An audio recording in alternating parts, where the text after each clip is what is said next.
పెళ్లి కాని వారు ఈ శ్రీరామనవమి రోజు ఇలా చేస్తే త్వరలోనే పెళ్లి ఖాయమవుతుందని మన శాస్త్రం చెబుతోంది. ఈ శ్రీరామనవమి పండుగను అత్యంత వేడుకగా భక్తులందరూ కూడా జరుపుకుంటూ ఉంటారు. సీతారాముల కళ్యాణం చైత్రమాసంలో శుక్లపక్షం 9వ రోజున, అంటే ఈ నవమి రోజున ఈ పండుగను వైభవంగా జరుపుకుంటారు. ఉగాది నుంచి నవరాత్రులు కూడా ప్రారంభమవుతాయి. ఆ రోజుల్లో వచ్చే నవమి రోజున ఈ శ్రీరామనవమి జరుపుకుంటారు. అనగా ఆ రోజు సీతారాముల కళ్యాణం ఎంతో వైభవంగా నిర్వహించుకుంటూ ఉంటారు భక్తులందరూ కూడా. ఎందుకంటే ఆ సీతారాములు ఆదర్శ దంపతులు కాబట్టి ఈ నవమి రోజున ఆ శ్రీరామ కళ్యాణోత్సవాలను వాడవాడలా ప్రతి ఇంటిలో జరుపుకుంటారు భక్తులందరూ కూడా. ప్రధానంగా అన్ని ఆలయాలతో పాటు ఊరు వాడ ఆ సీతారాముల కళ్యాణాన్ని ఎంతో గొప్పగా జరుపుతారు. అంగరంగ వైభవంగా పిల్లలు పెద్దలు అందరూ ఉత్సాహంగా ఈ పండుగ జరుపుకుంటారు. శ్రీరాముడు ఉత్తమ పురుషుడు. ఆయన అయోధ్య దశరథ మహారాజు కౌసల్యలకు పుట్టిన పుత్రుడు. ఎప్పుడూ సత్యాన్ని అనుసరించేవాడు. ఏకపతి వ్రతుడు.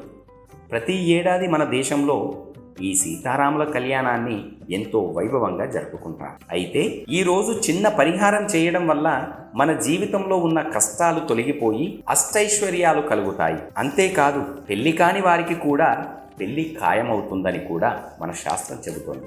ఈ శ్రీరామనవమి ఆదివారం రోజు నిర్వహిస్తారు. దీనికి శుభ సమయం అంటే నవమి రోజున శుభముహూర్తంలో ఆ కళ్యాణాన్ని ఎంతో వైభవంగా నిర్వహిస్తారు.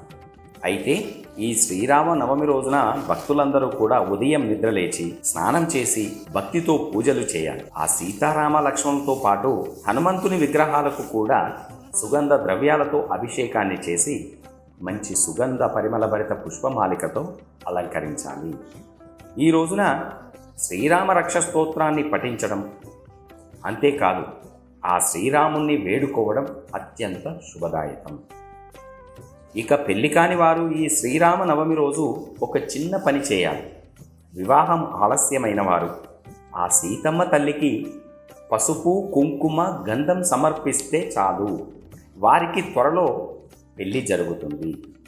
ఇలా చేయడం వల్ల వివాహంతో పాటుగా ఆర్థిక ఇబ్బందులతో బాధపడేవారు కూడా ఆ సీతమ్మ తల్లికి పసుపు కుంకుమ గంధం సమర్పిస్తే చాలు, వారి ఇంటిలో సంపద శ్రేయస్సు కూడా కలుగుతాయి. ఎందుకంటే సీతమ్మ తల్లి లక్ష్మీదేవి స్వరూపం. అంతేకాదు ప్రతి ఒక్క భక్తుడు కూడా హనుమాన్ దేవాలయానికి వెళ్ళి ఆ హనుమాన్ చాలీసాను, హనుమాన్ దండకాన్ని భక్తితో పఠించడం వల్ల సీతారాములతో పాటుగా ఆ హనుమయ్య ఆశీస్సులు కూడా మెండుగా లభిస్తాయి.